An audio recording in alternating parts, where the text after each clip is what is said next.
Hello everyone. Good morning, good afternoon, good evening, good night, depending on whichever part of the world you are right now. I am here in Sydney, Australia, and welcome to the channel. And if this is your first time in this channel, I like to talk about religion. And today we'll be talking about atheism. Okay, it will be our main focus will be atheism, but we will also talk about religion as well. So if this is the kind of material you'd like to get in touch with, you can subscribe, and obviously you can participate in the discussion. I will greatly appreciate. And with that being said, let's dive in. So the reason I'm making this video is because 2 days ago I made a video on atheism. It was a critical of atheism, and I received some comments. And some of the comments I found very interesting, and that's why I thought I should, make a separate video to address those issues. So if you haven't watched the other video, you don't have to necessarily, because we will actually go through. I will try to put my case against atheism in a broader way, in a deeper way. But if you still want to go back to the original video, it will be on the description. And the comment that I'm referring to, I will put a screenshot of that comment as well in the description, so that you can have a look at the comment by the screenshot. Okay, so first thing is definition. Let's clear up some of the issues with definition. So what is theism and what is atheism? Because yesterday, like when on my last video, I got a comment that atheists don't believe anything. Well, that isn't the case. Theism and atheism need a context of God. If you believe in God, you are a theist, just as I am. If you don't believe in God, again, God is the context here. If you don't believe in God, then you are an atheist. So now, obviously, what the hell is a God? Right? What is God? So, by God, I'm referring to intelligence. Infinite intelligence. It has no beginning and no end. Right? Infinite. Time, space, and causation. It is not bound by the time, space, and causation, because these are the conditions of creation. Physicality. So it isn't bound by any of those things. From the beginning till the end, it has no beginning, no end. No limitation of time, space, and causation. Omnipresent. Everywhere it governs every aspect. Omniscient. All-knowing, almighty. This is essentially like infinite intelligence. This is essentially what we are referring to as God. It is a non-physical phenomenon because it has no physicality. Physicality means it's a limitation, right? Time, space, and causation. That is what physicality is. So it's a non-physical phenomenon. In this nature, is there a non-physical phenomenon, which we are referring to as God. That is what we will be discussing today. Okay, that is exactly what we'll be discussing today. So with the definition put away, let's get to the main point. So today I'll be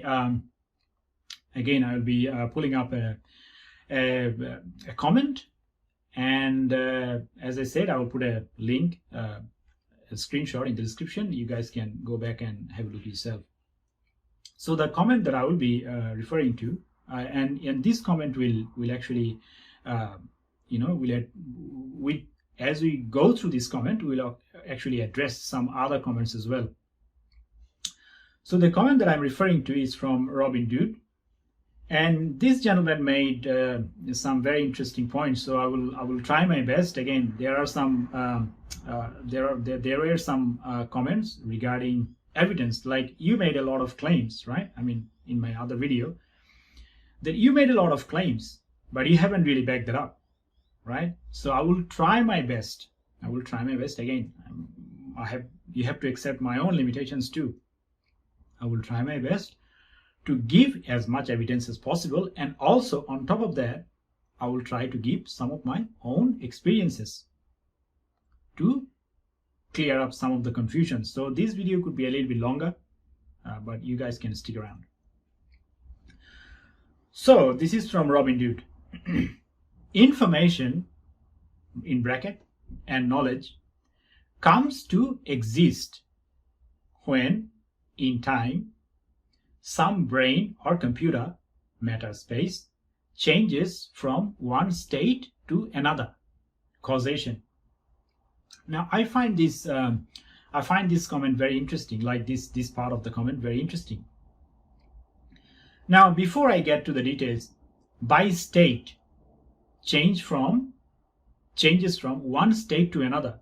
By state, are you referring to, like, because state does not change from one state, like it does not change by itself. Are you referring to stimuli that you cause? Because you specifically mentioned about causation. You make that state change by causation, changes from one state to another. Are you referring to as stimuli, the cause, and obviously response? If that is the case, now stimuli and response model, now my understanding is that this is a little bit simplistic model. The stimuli and response is a simplistic model. It cannot be applied in complex models, like in complex situations like creation, right? I give you one example. Let's say that you have a pebble. You throw a pebble in the pond. What happens? Ripple.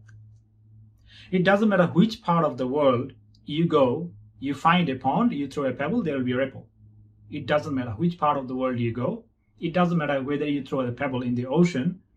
It could be a little bit less, but there will still be a ripple nonetheless. You can throw it in a river, you can throw it in a pond, you can throw it in an ocean. Stimuli or stimulus, whatever it is, stimuli and a response, or stimulus and a response. So this is more of a simplistic model. Why do I say this is a simplistic model? Because my idea was, like in my other video, I mentioned about a tree and a seed, a creation, a complex model. Let's say that you go to Amazon. Let's say that you go to Amazon. Now, in Amazon, there are trees. There are lots of other things. But let's say that, like, I'm bringing up the example of Amazon because it's one of the mysteries still today for like the zoologists, or like people who study those kind of things. Some of the very strange creatures exist in the jungle of Amazon. That is why I am bringing up this example. So if you, let's say that the tree and a seed example, if you, let's say that you pull a tree from Amazon, if you plant that seed here in Sydney, Australia, will it grow? Of course it will grow. It will grow probably like a feet or two, but eventually it will die. A stimuli, a response. So unlike the pebble and the pond analogy, this one cannot hold true. You are giving the same stimuli, the seed. You are giving this water, sunlight, shade, whatever it is, fertilizer, but still that tree will die. Why? Because there is no enough conditions for its survival. It will die, isn't it? So when we are talking about stimuli and response, yes, it is true in some cases, but in complex cases like creation, it isn't necessarily true. It isn't necessarily true. And now you can say, how do you know that you have given it enough stimuli? Now, if you want to incorporate stimuli, means all the elements of the environment, then obviously in my previous video, I mentioned condition. Creation needs condition. It's more of a, then you are creating the condition. You are creating a complex model. In that case, you are actually agreeing with me. If you say that the creation does not require knowledge, it requires stimuli. That is your point. This knowledge, if I read it your line once again, information and knowledge comes to exist. That means it doesn't exist before. It comes to exist because some brain or computer changes from one state to another causation. So it comes to exist. That means it does not exist before. Now, because of the stimuli, it comes to exist. That is what you have written.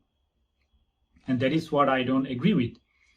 Because again, it's a simplistic form, and it as the example for my original example for tree and a seed, if you bring from the Amazon, it will definitely die in Sydney, Australia.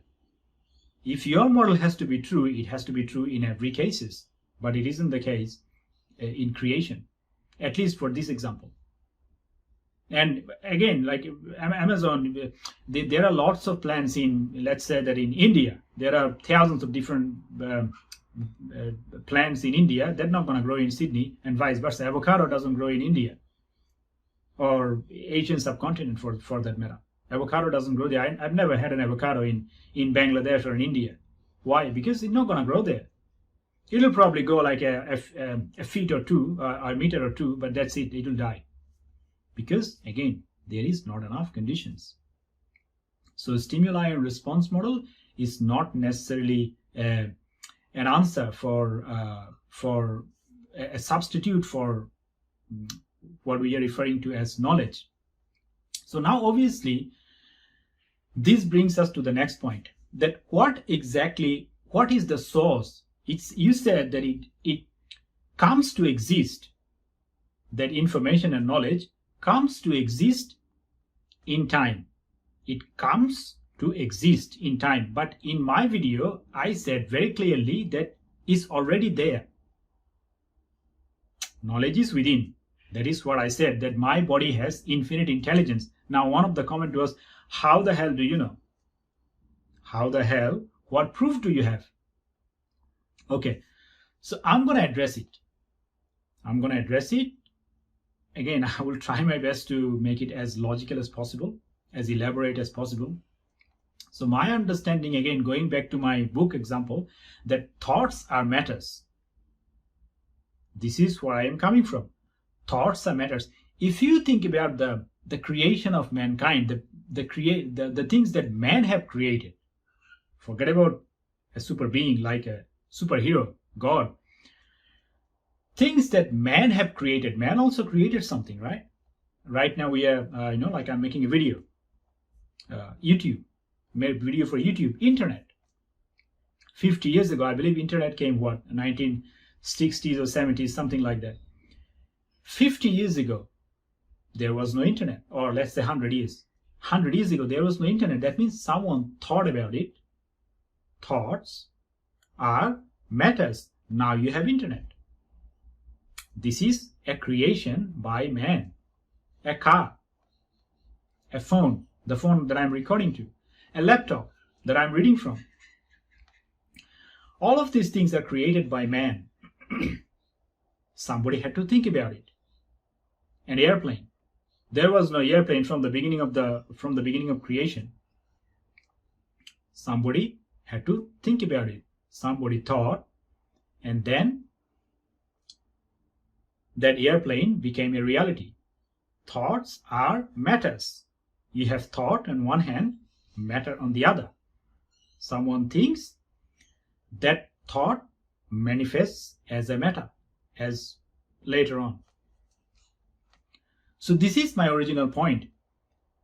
And this knowledge, this thought that I'm referring to, this thought is within this creation. It's not without. Like you cannot separate the thought from the the thought from the creation, it is within. This thought that I'm referring to, it's within. That's what I said, that my body has infinite intelligence. So how do you know? One of the comment to us, what is your proof?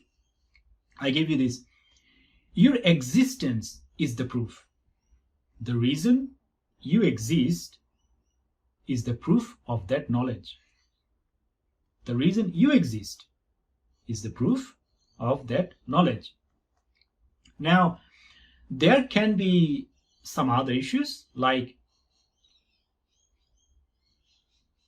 becoming aware.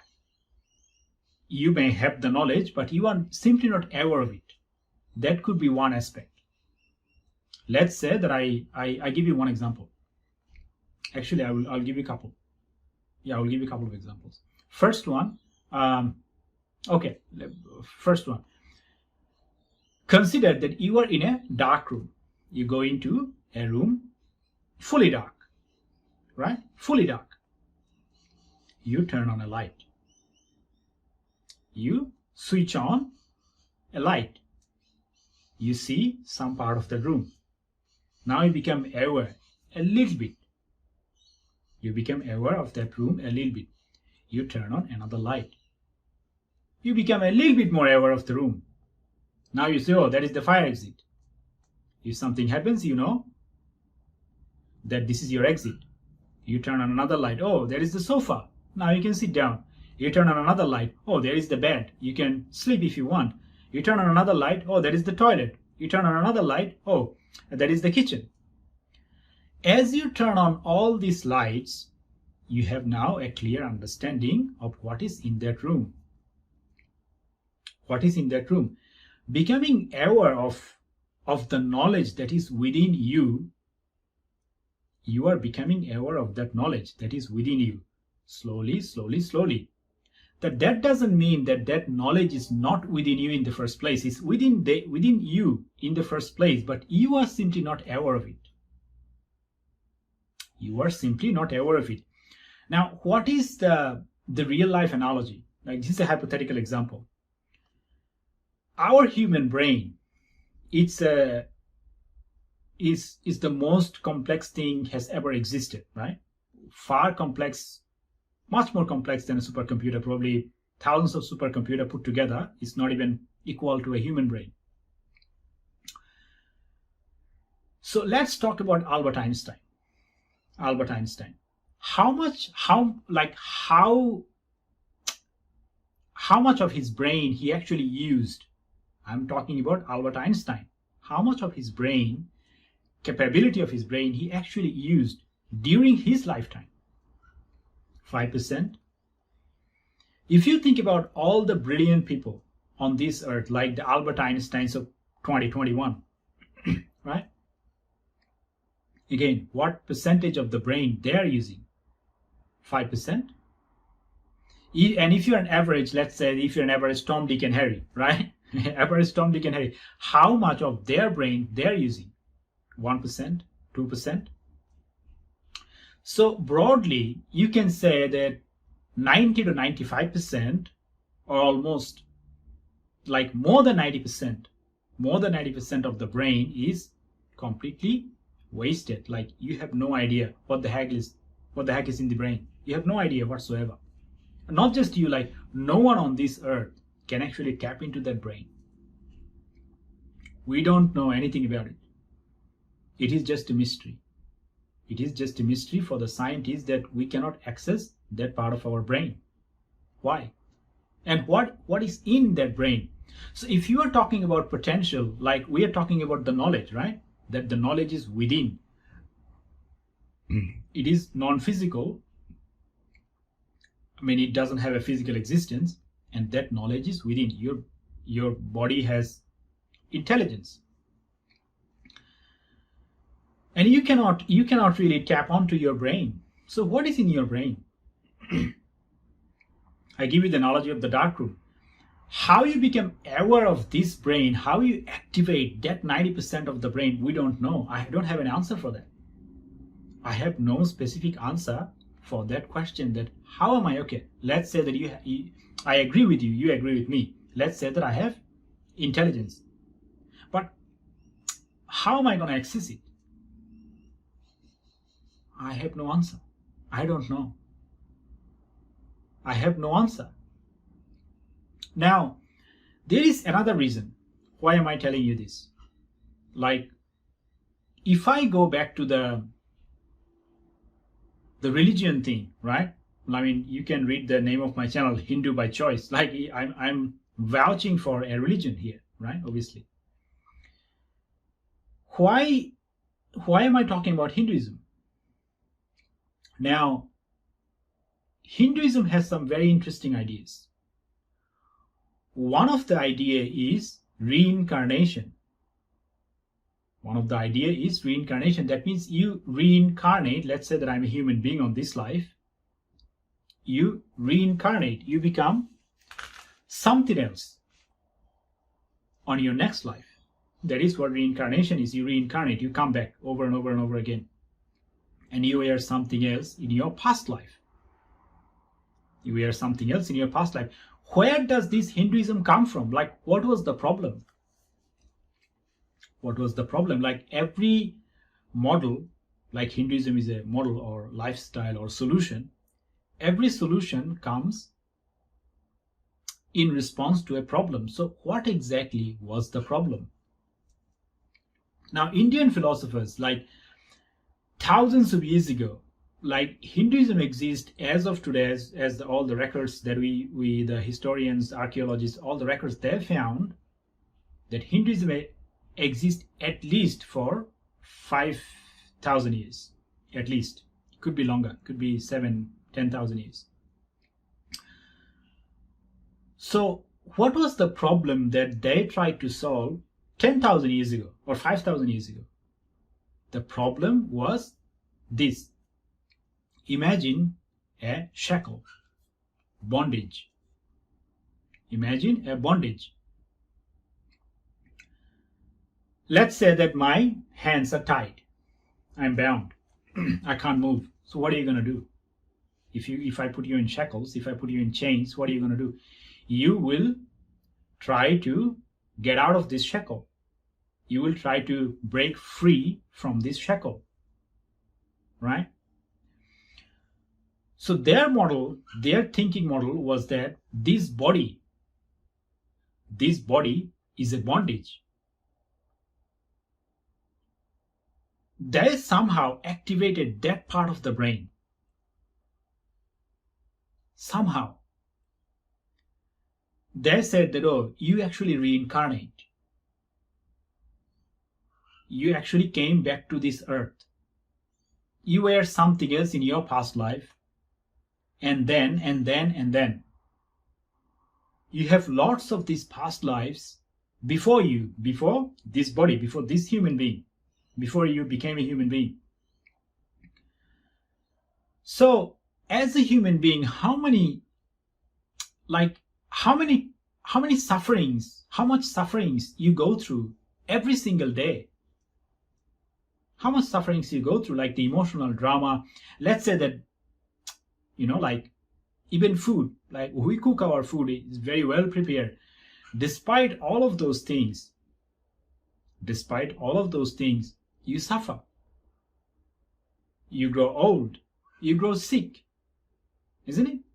Everyone will die. Pain, sufferings, sickness, death. These are common. These are true for everyone. You can pick a king. Like I read a quote from, like, I just remembered this quote, that death lies, a very philosophical quote, death lies his icy hand on kings. When I was a child, I read this quote. I still remember. It doesn't matter if you're a king or a queen or, like a beggar. It doesn't really matter. You will die. You will get sick. Even the story of Buddha, like how Buddha became Buddha, right? If you look that, like if you go back to his memoir, like how did Buddha became Buddha? He was the son of a king, right? So he went out one day. He saw someone sick. They said, oh, like someone was like curled up, and said, Oh, this happens to the the chariot, the chariot or charioteer, whatever, the guy who runs the horse, runs the cart. He said, oh, this happens to everyone. The next day he saw a dead man. Oh, everyone will die. Oh, am I going to die? Yes, of course, everyone will die. So this is how Buddha became Buddha. So these philosophers, the Indian philosophers, thousands of years ago, they somehow activated this part of the brain. They said, oh, you reincarnate. That means you suffer. Not just this life, you are suffering in your every single life. Like, we are talking at the most evolved creature, right? Human being. Think about the life of a cat or a dog. Very... Okay, I don't want to make you guys upset or sad or anything. Okay, so you get the idea. So because you are suffering, they said, oh, what can we do as humans? What can we do? That is when, like, a model of a philosophy came along, like the Hinduism came along, they said, oh, you have to be free, moksha, liberation. You have to be free from life. You have to be free from death. You have to be free from life. This is what the shackle is. This is what the bondage is. You're bound to this body.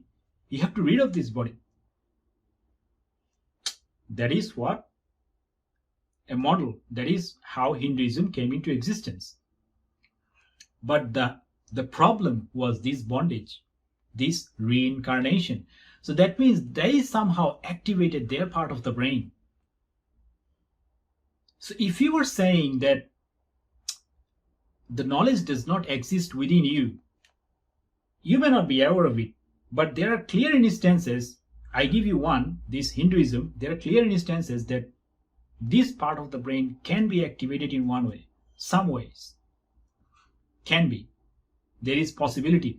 And if you are like, the intelligence part, human being, like infinite intelligence, the potential, if you have any doubt of human potential, like this intelligence cannot be within me, well then, like, if you have any doubt of human intelligence, that what human beings can do, you just look at last 100 years, what human beings have done. This space exploration, from here, can you imagine? From here, I'm in my home. From here, I'm talking to you, essentially the rest of the world. How cool is that? So if you have any doubt of human intelligence, then actually I got no defense against it. If you are doubting that, oh, humans don't have the potential, then actually what can I say, right? What can I say? Humans are the most evolved creatures that ever existed on planet Earth, and so miraculous. Like, our brain, our human brain is so miraculous, so powerful, so majestic. It has so much capabilities. So if you are doubting that the potential of having an infinite intelligence within us, if you have any doubt whatsoever, then actually you are you are underestimating. I'm sorry to say, you are underestimating your capabilities. You're underestimating, not just underestimating, you're very seriously underestimating your capabilities. Now I'll give you another one. Tendencies.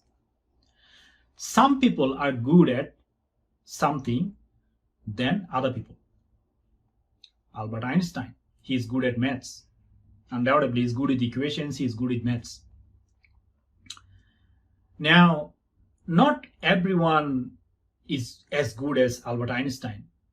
So your argument could be, so how come I am not as good as Albert Einstein? Well, that is exactly what tendencies are. Because we have a past life, we have our impressions, past impressions. You are born with those impressions. You are born with those impressions. You are born with those tendencies. And that is the exact reason why some people are good at something some people are not as good as something, like the same thing. You can be good at something else. You are just not aware of it.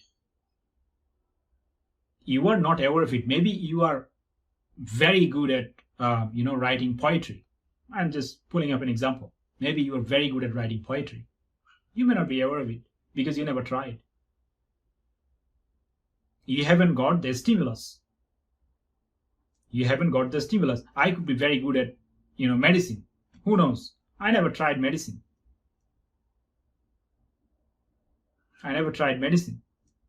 That doesn't mean that there is no potential within me that I could be good at medicine. No, I do have the potential.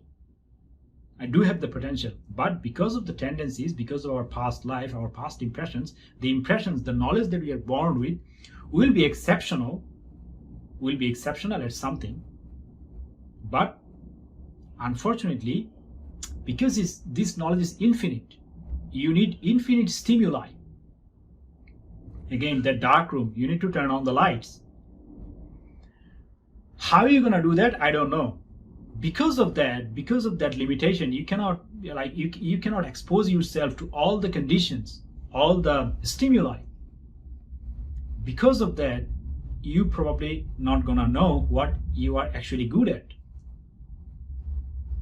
But that doesn't mean you don't have the potential. You do have the potential. You have the potential to be exceptional, very, very exceptional at something. You have to find it out. How? Well, I can't answer that. So this is my first point. Knowledge is within. What is the source of the knowledge? You. That knowledge that I'm referring to, the infinite intelligence, is within you. With different stimuli, you become aware of it. You may not be aware of it right now, but with different stimuli, you become aware of it. You can activate your brain, whatever it is. And then you know that, like competence, conscious competence and subconscious competence. Competence, you may have competence, you just don't know.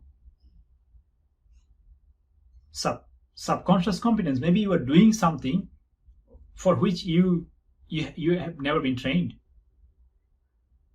You are doing something, let's say that your job, whatever you are doing, you have never been trained. There are lots of people who have never been trained in these things, and they are doing it nonetheless. How? Because again, tendencies, these impressions from our past life, this is within you. You are not aware of it. Well, understandable. But those impressions, you are born with those impressions. You were born with that knowledge. This knowledge is not separable from you. You exist because of that knowledge. Albert Einstein exists because of those impressions, because of those knowledge that is inherent only for him. So this is my first the source. This is like the first part. And I think your second, if I go to the next part of your comment, the only time a should gets involved is when a mind decides things should or should not, but that mind mind doing so is driven ultimately by things themselves, for which should and shouldn't are irrelevant. A computer program can deal with should and shouldn't, but the RAM in which it runs does not have should or shouldn't. Yes, I think you are agreeing with me on this one, because again, thought comes first, creation second. Thought comes first, creation second. Creation does not decide what the thought is. I exist because of the thought, but I haven't made the decision, have I? So you are saying that, but RAM in which it runs does not have should or should not. Absolutely. That is essentially what I'm saying as well. Like, creation comes second. You are talking about RAM, computer and RAM. Computer is the thought, or like part of it. It decides, the thought decides, not the creation itself. RAM does not decide whether it decides for the thought, because again, creation is the next, thought is the first. Thought comes first, manifestation next. I think that is exactly what you were writing here as well. So this is my first two rebuttals, like why I think that I give you another example, like the ocean thing, that if you deep dive into the ocean, then you explore all the beauties, all the intricacies of nature. And also, like what was the other one? So knowledge is within. Like I gave an example, a line from the book, Napoleon Hill's book, that more gold is dug from the mind than from the earth. This is the reason why I agree to that, because that knowledge, that infinite intelligence that we are referring to, it's actually within. It's not without. If you're looking for knowledge, if you're searching for knowledge outside, it's probably not the right approach. Your knowledge is within you. With different impressions, with different stimuli, you become aware of it. You become aware of it. You may not be aware of it, okay, but you can be aware of it. Now, I give you one more example, right? I give you one more example. Do you know, like the marriages in Hinduism? Marriages in Hinduism. Now, Hindu marriage is very interesting. You have fire. You have fire. When a man and woman gets married, they circle around the fire 7 times. Circle around the fire. Actually, I give you another one. After this one, I'll give you another example. They circle around the fire 7 times. You know why? To honor 7 planets. To honor 7 planets. Now, you tell me, 10,000 years ago, how the heck these people know about these 7 planets? I believe it was Copernicus or someone who said that the Earth is moving, not the sun. And he was boiled or killed, like burned or something. He was like very brutally murdered. That was like 500 years ago. But I'm talking about 10,000 years ago. This ritual, this marriage ritual, does not exist from yesterday. It's existing from the existence of Hinduism 5,000 years ago. How the heck these people knew? How the heck these people knew? The science of astrology.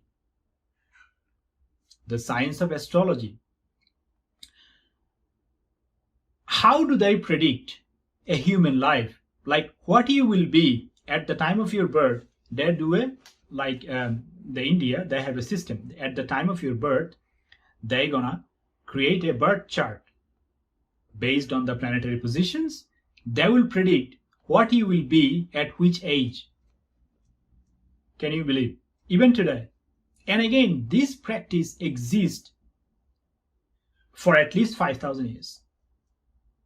Astrology. How do they know? If you have any doubt of human potential, that infinite intelligence that I'm talking about, if you have any doubt, can you explain any of these things? Can you explain any of these things that 10,000 years ago, without computer, forget about computer, even structured knowledge, even writing wasn't there. A, B, C, D, the first thing you learn in your childhood, you learn structured knowledge, language. How is it possible? What level of intelligence are we talking about? What level of intelligence are we talking about? Thousands of years ago, they figured out, oh, there are 7 planets. How? How is it possible to know? I give you another one. It is even creepier. Like, I came across this idea from Swami Vivekananda's. right? Now, Hindus have, like the Indian philosophers, they have, again, the Hinduism comes from this reincarnation, this, like this thing. So they have a way to activate this brain. It's called yoga. They have a way to activate this brain, science of yoga. Now, this science of yoga, the highest level of yoga is called Raj Yoga. The highest level of yoga is called Raj Yoga. Who is a Raj Yogi? A Raj Yogi, again, this is very creepy. Like, it creeped me out. It creeped me out. A word of warning. A Raj Yogi not only knows his past, reincarnation, whatever, he knows his present. Like, present means it's not the present of our meaning, right? Present means, oh, I'm wearing whatever this is, I'm talking. This is not really present. Present, we have lots of variables around us. We have lots of variables around us. He knows about his presence, his present. And guess what? He knows about his future, what is coming in his way. This is the definition of a Raj Yogi. Again, man, this is not a like a, I don't want to creep you out. This is not a creepy story or anything. Like, it's not a sci-fi or anything. This is true. You can read Swami Vivekananda's book. This is where I found it. Swami Vivekananda, he's an Indian philosopher. If you read his book, your mind will blow. If you read the first book, he wrote 9 volumes. I haven't finished all of them yet. I finished a couple of them, but I haven't finished all of them. And if you read his book, I don't think he's an idiot. I don't think after reading his book, his level of intelligence, I mean, oh man, Swami Vivekananda's, if you want to talk about religion, I give you this, if you want to talk about religion, why I oppose, like, my channel name is Hindu by choice, why I'm obviously vouching for Hinduism, why I do not agree with Christianity or Abrahamic faiths or any other faith for that matter, after reading books of Swami Vivekananda's. He is the one who convinced me of this kind of non-physical things. How are you going to explain this Raj Yoga phenomenon? How are you going to explain it? How can you know about your future? There is no branch of science, as far as I am concerned, or anyone else for that matter. There is no branch of science to discuss that, oh, you can actually know about your future. None, nothing. 21st century, 2021. 5,000 years ago, they created this system. 5,000 years ago. That we, the most advanced civilization ever existed on planet Earth, we don't even know. Not even an inch of knowledge we have regarding knowing about your future. So if you have any doubt whatsoever in terms of your potential, your human potential, then I think you, my friend, you are underestimating yourself very, very, very badly. You can do a lot of things. You have no idea whatsoever that what you can do. And again, from Daniel Kahneman, the book that influenced me so much over the last couple of years. Now, Daniel Kahneman, if you haven't read his book, Thinking Fast and Slow, I highly recommend that you do. He said this line, again, it's probably not the exact wording, that you know far less about yourself than you think you do. Daniel Kahneman, Nobel laureate. In his 70s, he's probably like in his 70s now, right? He's the guy, a Nobel laureate guy, telling you that you know far less about yourself than you think you do. How are you going to argue against that? So these are some of my, because when I read these books, when I came across these ideas, these are the ways that I got convinced. Again, I mean, I can't prove that there is a God. I haven't experienced it, right? That is why, like some of the elements of other religions, we are talking about an experience. We are talking about an experience, that God phenomenon. Now, Nikola Tesla, like one of the comment was, what is your proof? Now, we are talking about a non-physical phenomenon, right? The God phenomenon, that omnipresent, omniscient, it governs in all aspects of your life, blah, blah, blah. This is what is God, right? Infinite intelligence. This is coming from Nikola Tesla. Probably the father of modern physics. He's the one telling you that the day, well, I don't have the quote in front of me, but you can look that up in something along those lines. The day science will study non-physical phenomenon, it will make more progress in 1 decade than centuries of its entire existence. He compares decade with centuries. A decade, a tiny thing, 12 years. Centuries, 1 decade against centuries of his existence. That is what Nikola Tesla is telling you. The day science will study non-physical phenomenon, it will make more progress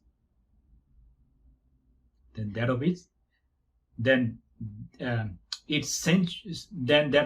centuries of entire existence, or something along those lines. How are you going to argue with that? Nikola Tesla. So you may say, so it doesn't matter who said it, what is the proof? Well, I tried my best to give you some proof. If you are still not convinced that you have the potential, what I am trying to make you guys understand, that you have the potential. This knowledge that we are referring to is within you. Every creation has this knowledge within. Different stimuli, you're not aware of it. Okay. Different stimuli will make you aware of that knowledge. Like the dark room. You have to turn on the lights, then you know, okay, now I know what this room is all about. Your body is exactly the same. It has infinite intelligence within itself. You are the proof that this intelligence exists. You are the proof. Without that knowledge, and again, this is not separable. Knowledge is infinite. Again, you cannot measure it. You cannot really measure it. It is infinite. It is within you and it is infinite. I hope this is my best effort to make you guys understand that why I don't believe in atheism, because atheism is denial of this knowledge. A God, that is, I already gave you the definition at the very beginning, that God, the thing we are referring to as God is this infinite intelligence. The atheists are saying that this infinite intelligence doesn't exist. Well, my point is, if you're denying this intelligence, again, it's not separable. If you are denying this intelligence, if you are denying this intelligence within you, if you are denying this intelligence, you are denying yourself. You are denying your existence. You are denying your existence. Let me repeat one more time. If you are denying this intelligence that is within you, you are denying your own existence, which is self-contradictory, which is self-refuting. So this is my best effort for my rebuttal, as a rebuttal against atheism.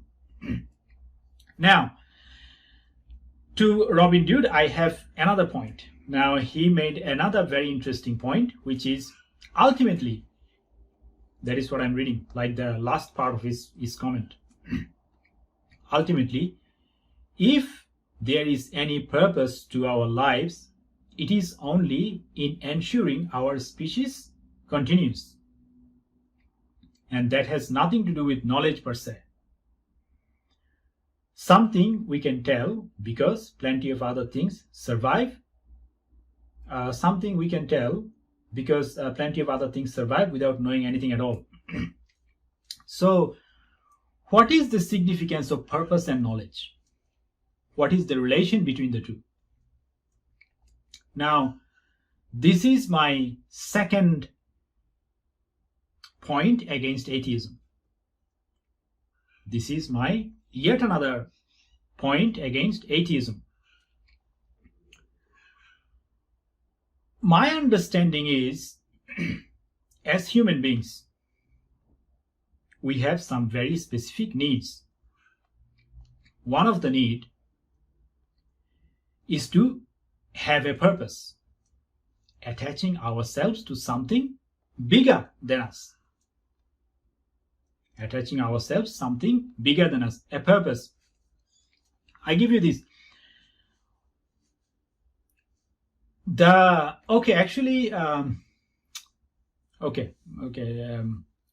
Actually, I wanna go back to my last point, like the tendency thing, one more time. Like we discussed about the tendencies, right? The past life and tendencies. I just remembered one other thing. Can I just quickly recap that one? Just one other thing.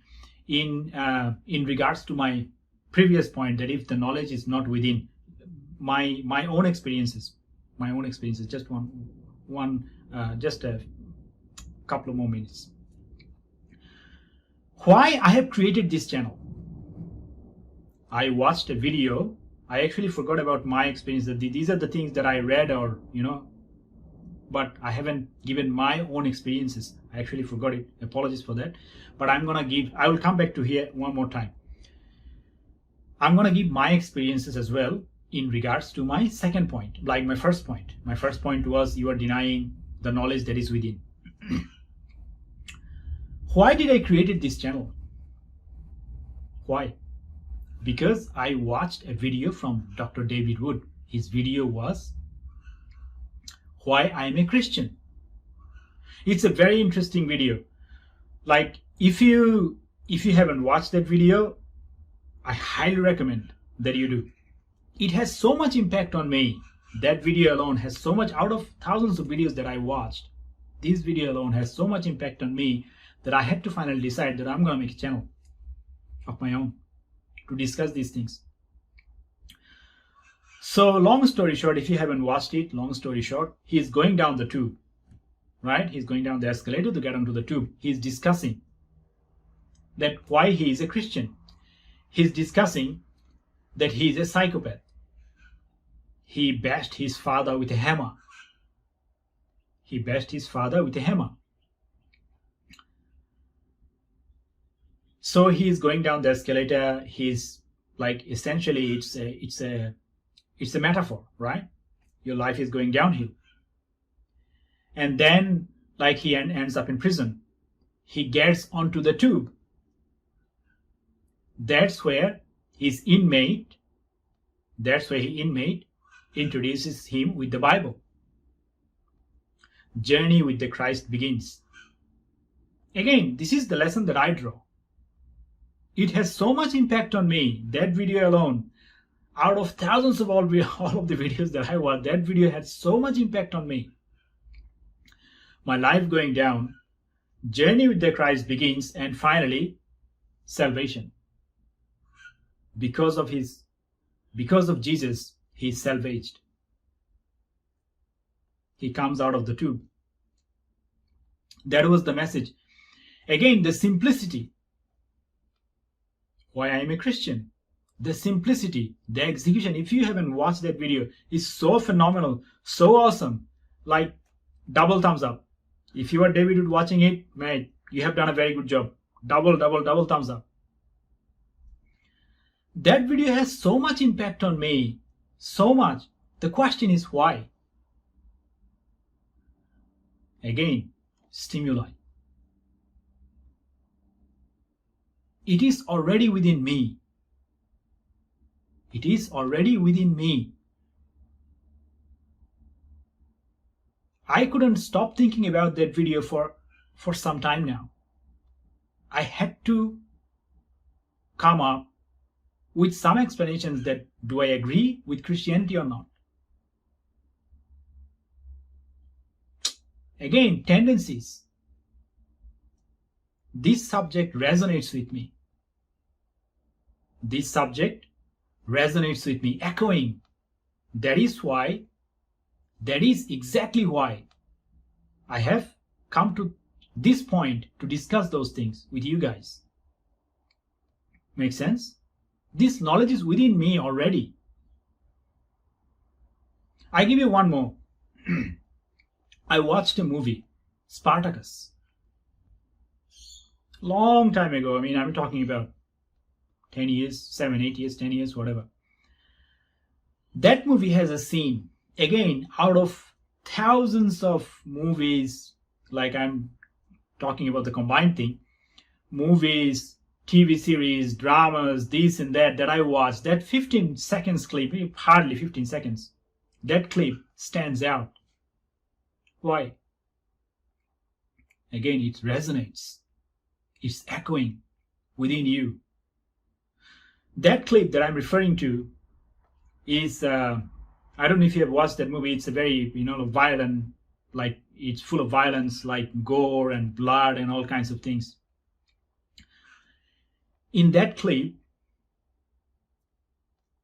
Onemias, like there was a black guy with a whip. He used to train. These are slaves, right? The Spartacus. These are the gladiators. I believe they are called gladiators. So Capua means the house of the Batiatus. Like the Batiatus is the owner. In the house of the Batiatus, the day when Onemias was introduced to Batiatus, Onemias is the guy that I'm referring to. The black guy with the whip. He is the trainer of Spartacus and Crixus and all those guys. So the day he was introduced, Batiatus asked me, "What is your purpose? Will you sacrifice yourself to the service of the Batiatus?" Something along those lines. That you have to find that purpose. You have to find that purpose. That clip, out of all these clips that I watched, stands out. Why? Because again, it resonates with me on a subconscious level. This purpose that I'm referring to, we will discuss it now. My father was a school teacher. He used to say, "I got a mission." Purpose he's referring to. Where does these things coming from? On a subconscious level. Daniel Kahneman, one of my intellectual heroes. He wrote a book, most famous, like it changed me so much. He wrote a chapter at the end of that book, Life as a Story. Your story. Life as a story. Your story. Personal. Your story means it is personal to you.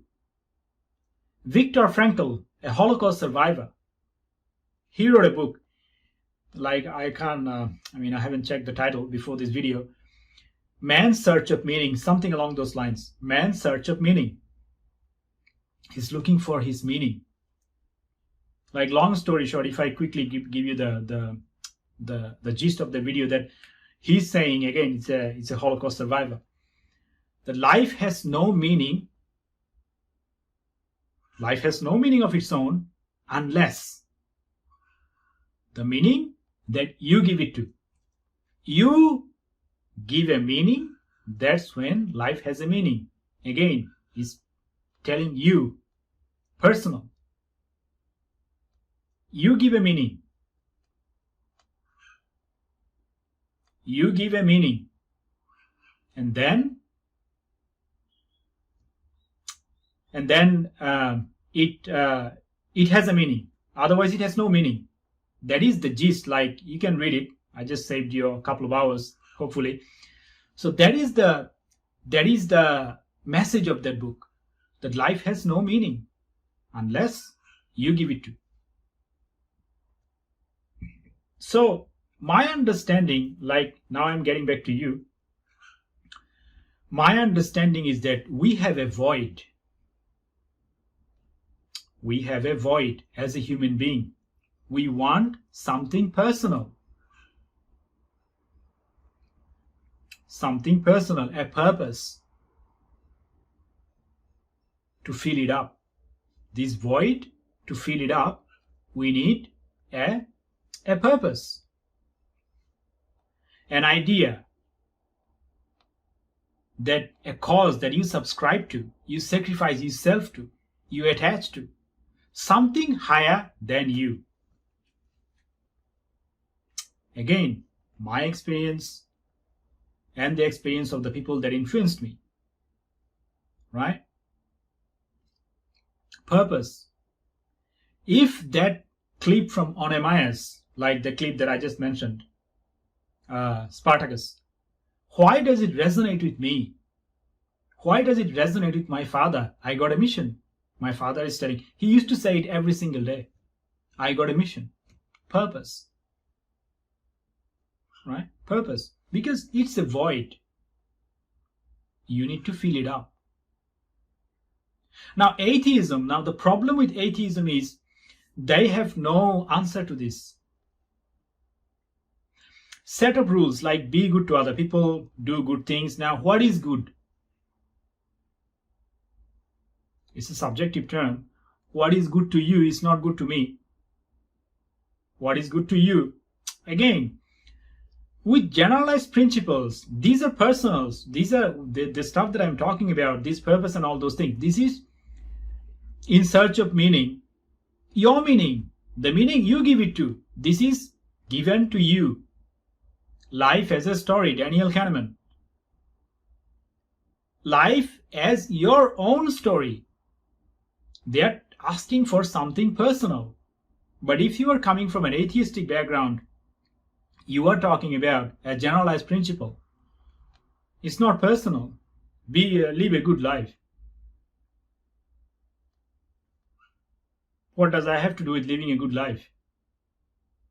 Doesn't.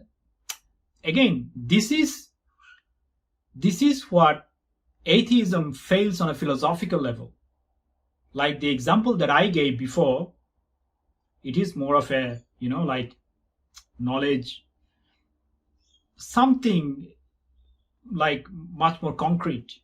But this is a philosophical level. You as human being, you need a purpose. Why do you need a purpose? Well, I don't know, but this is something that you resonate with. This purpose that you resonate with on a deeper subconscious level. You have a need. You have a void. Atheism cannot fill this void because it's a generalized principle. A generalized principle is not specific to you. It's generalized by definition. How is it specific? It's not specific to me. It's a generalized principle, and generalized principle cannot give you a clear, let's say that in Hinduism, like as I explained already, freedom from life, freedom from death, that is called liberation, freedom, moksha. We call it, like Hindus call it, moksha. If you are a believer, a Christian or a Muslim, you believe in Christ, you salvage, or you are salvaged by Christ. If you are a Muslim, you go to heaven. These are very clear. You say that Allah is the God, and Muhammad is the messenger. You end up in heaven. You end up in heaven. Hindus, you do yoga and all those things. You become a Raj Yogi. You are free from life, free from death. You achieve salvation. These are very specific. These are very personal journeys. Life as a story. How you achieved your freedom. Right? What meaning do you have for your life? Viktor Frankl. These are very personal things, right? They're filling this gap, this purpose gap. But atheism is not filling this gap, unfortunately. Now, in terms of purpose,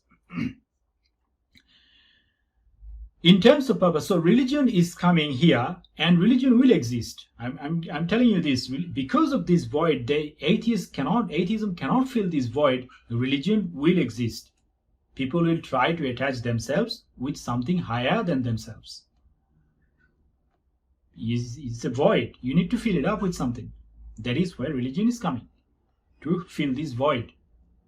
Now, the problem with Abrahamic religion, now you got two types of realities. One is within, like me, right? Me, myself, I, and outside. These are fundamentally two types of realities. One is within, without. Now, if you have a purpose without, outside of you, if you have a purpose without, then it is a problem for the society. Now, you mentioned that ultimately, if there is any purpose to our lives, it is only in ensuring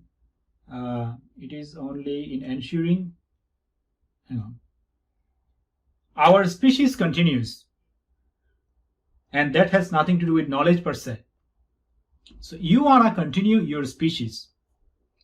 Now, you can continue your species peacefully. I agree that our species, you will continue, but there are maybe other reasons. But let's say that I agree with your purpose. Let's say that your purpose is to continue your species. Some people have lots of different purposes. Like if you look at Genghis Khan, his purpose is probably not continuing his species. His purpose is probably like, well, continuation of the species is probably one of his purpose as well. Like half of there was a thing like lots of, he got 10 million descendants or something like that. But his purpose was probably conquest. More in line is the word conquest than just continuation of the species. Alexander, same. Their purpose was, we are coming, we are getting there. But even if I agree with you, continuation of the species, that part, you can continue your species two ways, peacefully and violently. Which one you want to choose? You want to continue your species, very good. How are you going to continue your species? Will you continue your species peacefully or violently? Now, look, Indian philosophers, again, I'm talking about thousands of years ago, they faced the exact same dilemma. The dilemma that we are talking about, this purpose thing, this void thing, they faced the exact same dilemma. They gave this model that you need a purpose. Purpose within. Purpose within. That infinite intelligence that we are talking about.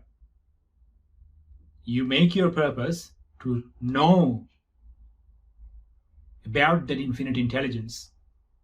And with that knowledge, you can free yourself from the bondage, from the shackle of reincarnation.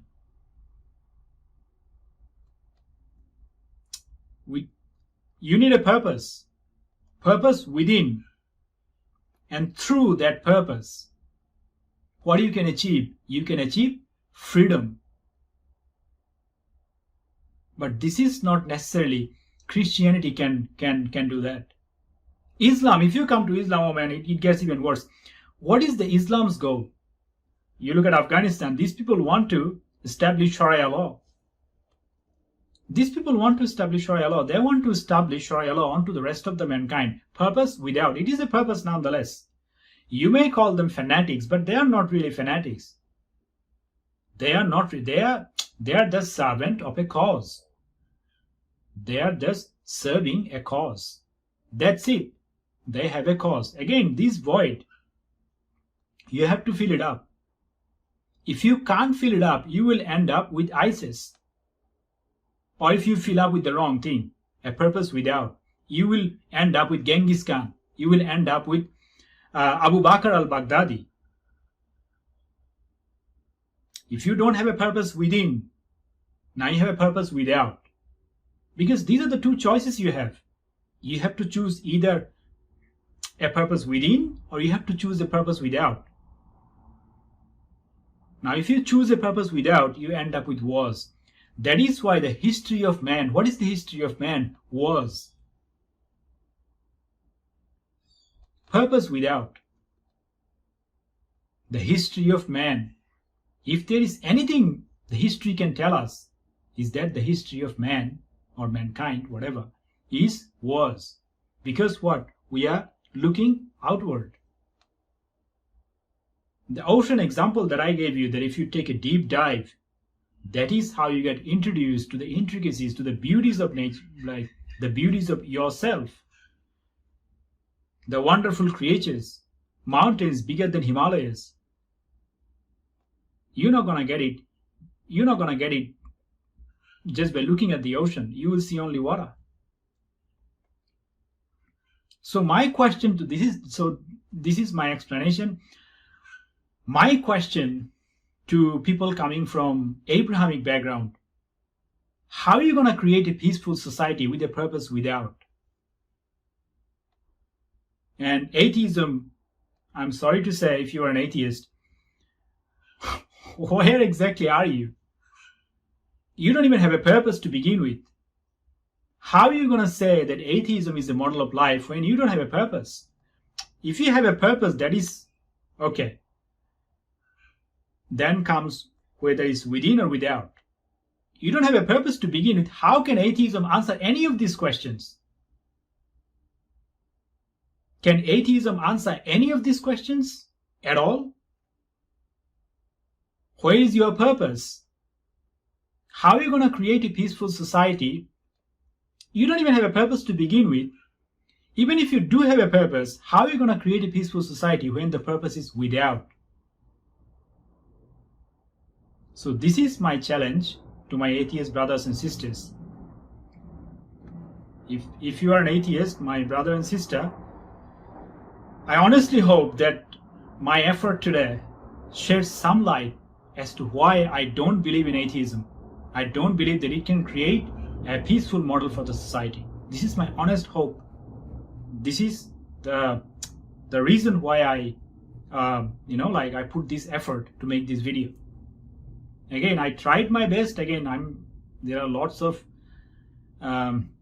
gaps. I believe I still have lots of gaps in my understanding. Again, you guys come up with an explanation. I will try my best. As this one, I will try my best to answer you again, as much as I can, as long as I can. I will try my best to address your issues if you have any. So thank you very much for listening, and I will catch up with you on the next one. And oh, by the way, one more time, you guys have done an awesome job. Like the people who have taken their time listening to this video. If you have come to this far, you have taken your time. Like I cannot thank you enough for taking your time, making such a huge effort to listen to this, to engage into this discussion. I really can't thank you enough. I'm really grateful for your time. And with that being said, I will catch up with you on the next one. Bye for now.